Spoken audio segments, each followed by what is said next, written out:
those problems and the solutions. So in this case, education, especially the field of educational psychology, is very relevant in Africa because it has a lot of solutions. You might be interested to know that the Consortium of Literacy and Reading in Southern Africa noted that children learn better in their indigenous language. So, you know, scholars have said that language is the vehicle through which culture is transmitted. So if we use psychology to study further in the field of language, to study further in the field of interaction, because we've got social psychologists as well. So all the fields play a very relevant role in the education system, and psychology is the key to the door that has closed to an African child to learn concepts that they can relate to in everyday life. So your question is very valid and very good question, Stephen. Education. Thank you very much. Thank you very much, Marvin. Thank you. Thank you. See, that's a very true thing, and I think it's time we need to, collaborate multidisciplinary across the educational sector, and educationalists and psychologists need to come together to develop, like the panelists have said, Afrocentric systems and methods and approaches to education that benefits the African child. That's really lovely. And that makes me move over to the next question for Dr. Tosin. And Dr. Tosin has done some work on xenophobia, and very related to what I asked JohnBosco earlier on concerning the growing level of intolerance across Africa. What would you say is giving rise to xenophobia, especially in South Africa? And what do you have to say, especially as it relates to, the African development, when we should be coming together, when we've, preached so much about Ubuntu and the fabric that binds us together as Africans? What is currently happening, and how can psychologists come in to quell that insurgency? Thank you, Tosin.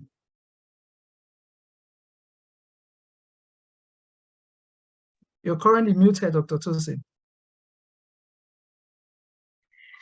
Sorry, I forgot I was muted. First of all, I think I will make reference to the first time I brought up the idea of xenophobia in my department during a seminar during the course of my PhD, and most people were skeptical about the idea of xenophobia. They were like, "Oh, xenophobia exists in Nigeria and all that." So I can remember the event that prompted me to present that seminar on xenophobia. And my department then was the xenophobia crisis in South Africa in 2015, because I was asking, how is it possible for a society like Nigeria, a multi-ethnic society like Nigeria, which has so many ethnic groups, to experience this phenomenon? So what I did then was to look at the mainstream definition of xenophobia as fear of strangers or foreigners. And I found out that this is incomplete, that xenophobia actually is a spread towards anyone that is defined as a stranger or as a foreigner, or a stranger based on any personally meaningful characteristics to a person. So my co-author and I, we have developed the skill to measure xenophobia, and this skill can be adapted to many different African contexts. But what I've found in my research with xenophobia, and also I think you mentioned ethnic identification as one of my areas of interest that I've been focused on. Why xenophobia may encourage that people of a particular group or people of a particular ethnic group to identify more with their ethnic group and be more concerned about the welfare of their own ethnic group. It doesn't actually encourage intolerance towards outgroup. And I've also found similar results in South Africa too, that racial identification may encourage that they be more protective of their own in-group, of their own ethnic groups, but it actually also doesn't encourage intolerance towards out-group. So my conclusion has been that what engenders conflict between ethnic groups or other groups in Africa is the politicization of ethnic identity. And groups in Africa, ethnic groups in Africa, they have existed for a long time, regardless of how they were put together in the first place, and they have learned to be interdependent on each other. So ethnic rivalry is most pronounced in politics, and people of different ethnic groups relate well with each other outside of they are vying for one political office or other, or when something happens in the society and that ethnic consciousness is raised among the people. So in most of my papers, what I've recommended is that to reduce or eliminate the factors that sustain rivalry between ethnic groups in African countries, to address those factors that actually gives this idea of one group is better than the other, or one group is superior to other, so to another. So I've mostly recommended that the focus of intervention should be on being more sensitive to ethnic consciousness in African countries, and particularly in government political appointments, and unequal development of different regions, and political domination by few ethnic groups. And so I hope that answers your question. That's fine, Dr. Tosin. Thank you so much. It's really important that you're pointing out the issue of group dynamics, and I think it's one issue that has been recurring in all discourse across Africa and ethnicity and how we can move forward. I don't know, JohnBosco, if you're still around, if I can quickly steal you. I'm aware you need to rush off to something. You've traveled, to present papers and do all the psychological thing all across the world, and I was just wondering if you can tell us about a little bit about how psychologists across the globe are making impacts in their national discourse, and promoting the field, and then helping integrate the nation together, and then how psychology is benefiting the rest of the world, and what is it that we're not doing right in Africa. I don't know if you could say something briefly about that before we let you go. Thank you. I think that the clearest example of what psychologists can do in terms of national development is when you look at the American Psychological Association and the waves they are creating in diverse areas of the American life. And Dr. Tosin, in her presentation, was talking about conducting national and continental surveys. This is one area that the American Psychological Association doesn't joke with. And then when you talk of the British Psychological Society too, you can see a lot of impact that they are making in the society where they have found themselves. So in general, at that association or institutional level, you see their effect. But as individuals too, as researchers and psychologists in these other countries are making waves. In our context of Africa and in Nigeria, we are still growing. I can say that the cup is half full, in the sense that when you consider the number of years that psychology have spent in terms of the formal study of the course, we have not spent the number of years that they have been. And as a growing associations or growing body of knowledge or researchers, we believe that with time, we are going to keep doing more. It's just that so much is being expected of us, but in as much as that is the situation, we should try to do more by saying, letting the world know what we do, the little we do. We should let the world know. And then when they know who we are, they will give us greater opportunities to be able to show that we can do more. Thank you. That's wonderful. Thank you, Dr. JohnBosco. Dr. Dominic, I was just waiting to get over to you just now. There are some questions that popped in while you were making your presentation and you didn't touch them. I'll just read one of them out. Victory is interested in knowing, you mentioned that some of the disorders in the DSM, such as multiple personality disorders and anorexia, do not necessarily occur in the African context. And she was asking, do you think that the way these disorders are expressed and perceived could affect the way mental health practitioners define these disorders, taking Jane in northern Nigeria as a case of study? And I don't know if you know what jinn means, but she's referring to demons and the way they possess people. But there's another question which I will ask, and I would like you to just in the next 2 minutes or so take both of them together. Someone also asks, James asks, it's funny how we use religion to fight one another. And that's a very interesting question from James. He said the lecturers used charms and the university responded by bringing in pastors. And he's asking, is there something inherently wrong with the African personality? Is there a psychological necessity for religion? Must we be religious? Are we wired to be religious in Africa? Because it looks as if religion is one of the things really tying us down. If you go across Africa, you see the way pastors keep extorting people. You see pastors stamping on people and doing all manner of things. And these are things that Africans are really engaged in. So if you can take on those two questions side by side quickly, it would be really lovely. Thank you, Dr. Olawa. Okay. Can you hear me clearly, please? Yes, we can. Yeah. Religion has its positive side, and religious extremism has its negative side. Now, when I say religion has its side, research have been able to inform us that religion has positive impact on the mental health of the people. In fact, ordinarily it's just saying it is well, there is God. It calms us down. For example, look at the many problems happening in our country, in Nigeria.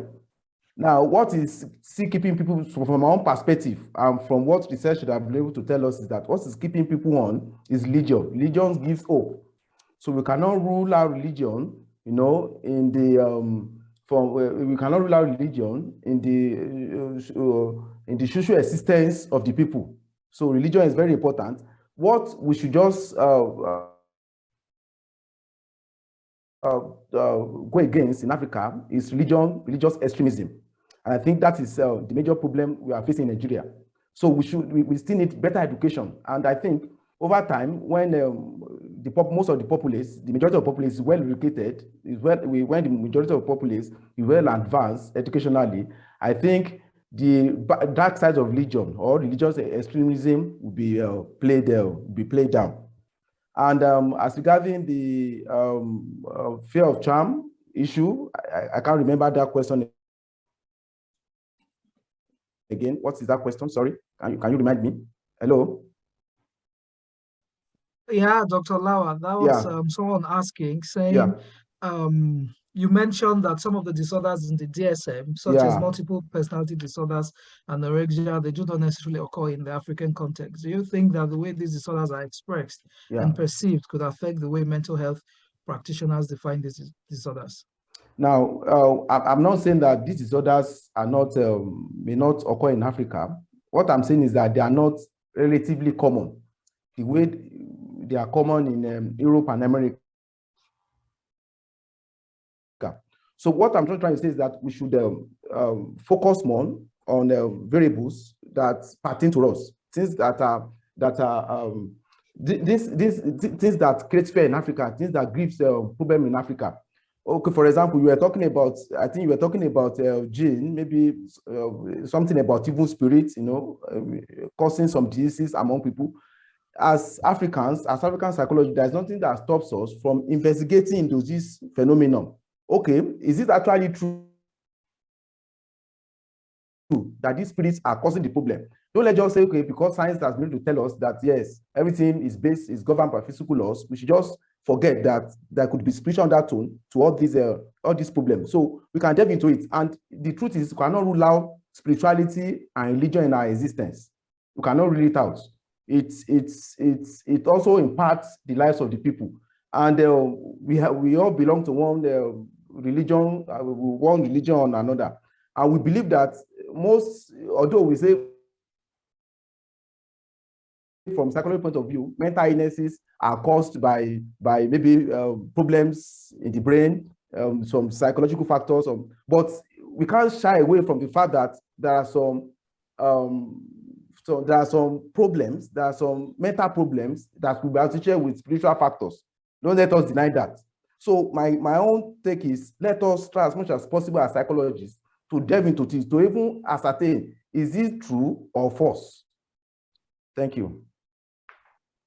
Thank you very much, Dr. Olawa, for creating a balance between that, because when you discuss with some people, you see them taking extremes. There are those who say, forget it, the mental illness is caused by rise and falls of dopamine levels in the body. Some say it's purely psychological, and some say, no, it's completely spiritual. I was there when my uncle went to the shrine, invoked some spirits, and the next day my auntie ran mad.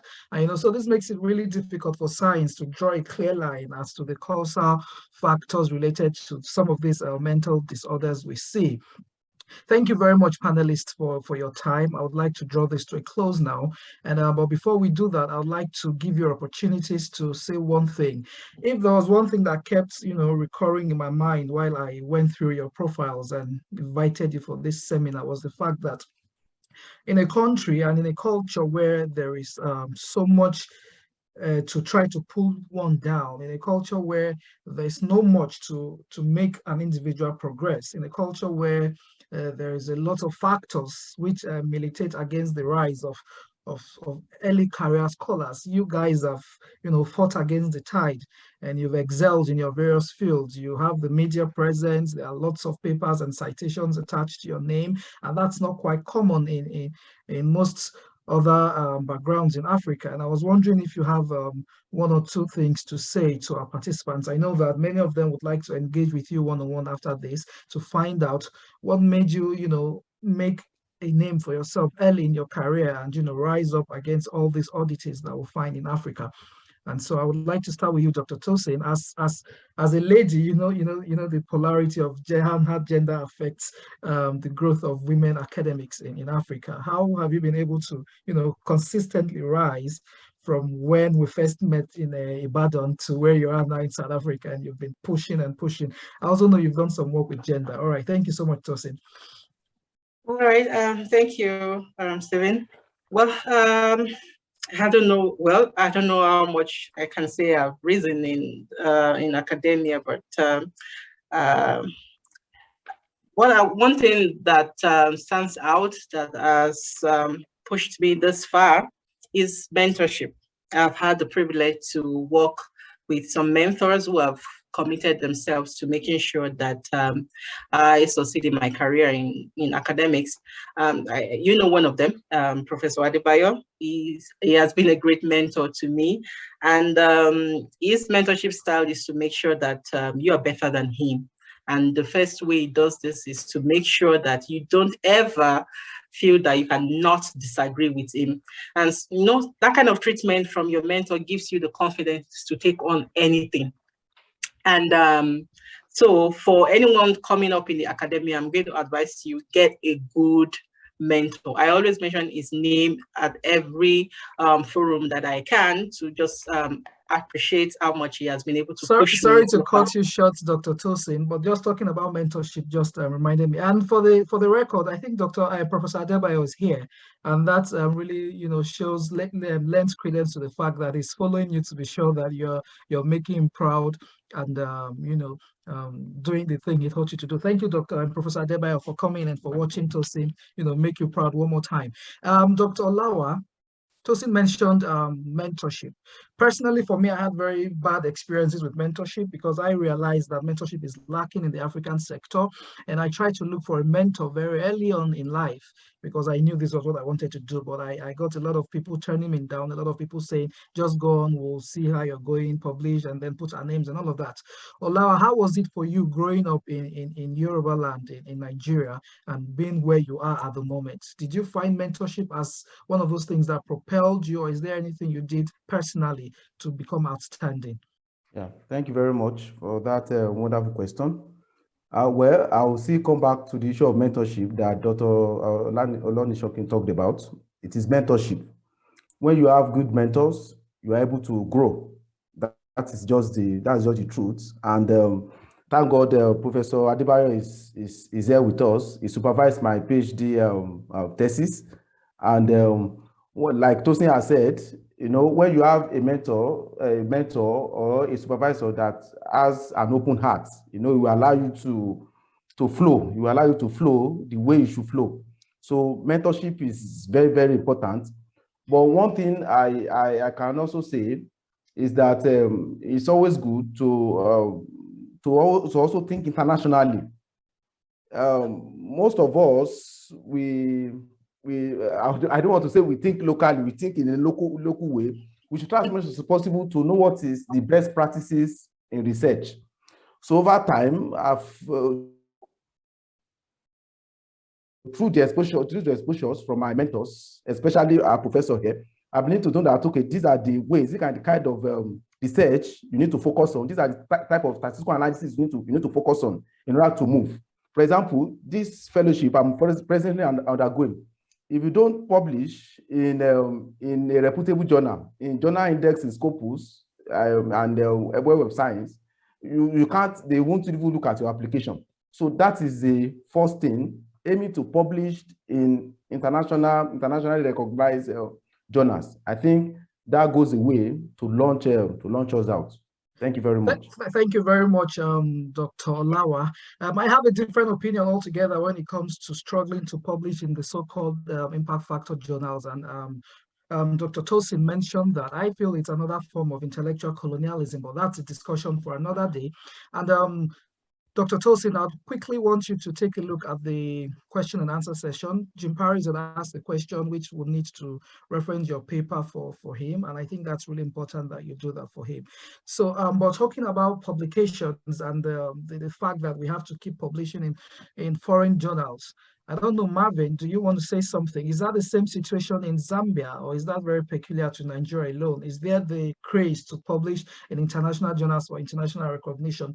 I realize and I understand and I accept that that international recognition is very important, but then we do that at the how do we call it now? We do that at the detriment of our local journals, and they die. You know, they don't become impact factor. The more we publish our very groundbreaking research in International Journal of Psychology, for instance, the more our local journal in Ekiti State Journal of Psychology, for instance, is trampled upon. And because if you don't do that, you don't get published. And that's been the same cry from academics all across, not just psychologists in general. So Marvin, do you have something to say? Is that the same practice in Africa? If it is, we might need to, in Zambia rather, if it is, we might need to, you know, begin to issue out a communique that, come on, we need to be more Afrocentric in our journals. I know that in France, for instance, and I know this because I have a professor in France who has told me, he published a lot in Western journals, but there were very little recognition. They told him you must publish in French, and those articles must be in France journals before we give you a promotion to a professorship. And I don't know if that's the case in Zambia. What is the case in Zambia, Marvin? Do you want to say something briefly?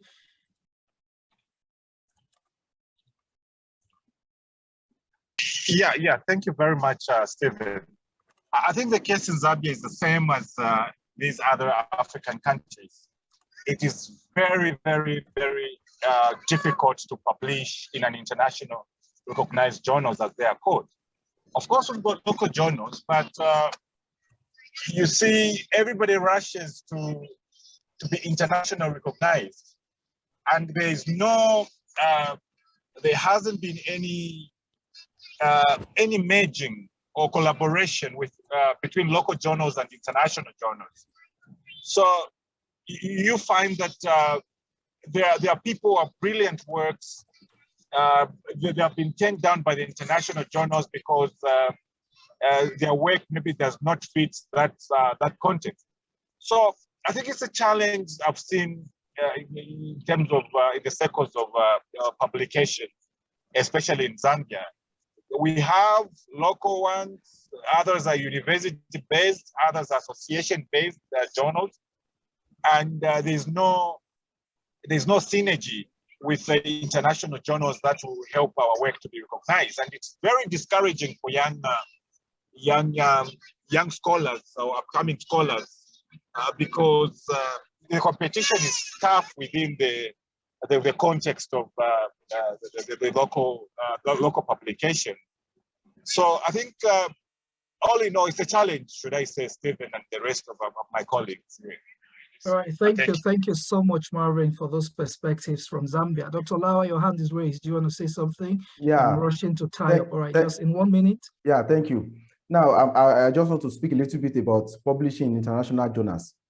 The issue of rejection is general across the globe, so it's not limited. In fact, I'm in Germany, they conduct longitudinal researches here and they conduct advanced research here. But what I found out is that out of 10 papers we submit, they rarely accept 1 or 2. So what I'm saying is that the rejection is not peculiar to us in Africa. It is over the globe. For example, my host here complains all the time that they reject their papers. And if you look at her CV, she's well internationally recognized. She has published in reputable and impact factor, but she's still being our publication has still been rejected. So what I just want to contribute to say is that it is general. It's not limited to us in Africa. Thank you.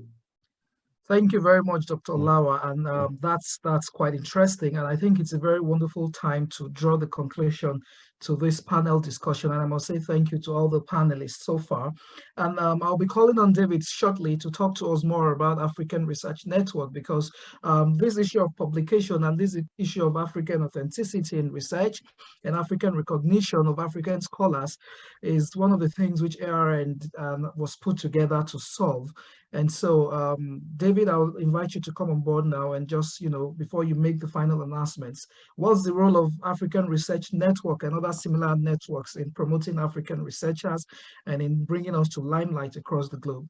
Thank you, David. All right, thank you very much, Stephen. So like I mentioned earlier at the start of the meeting, so what we basically do to promote Africans actually, via our platform is to organize monthly webinar series, just like this one we are having currently. And we actually focus on topics centered on Africa, and we try as much as possible to also showcase the research and papers of all members. And we'll be actually organizing yearly conferences on issues relating to methodologies, approaches to doing research in Africa.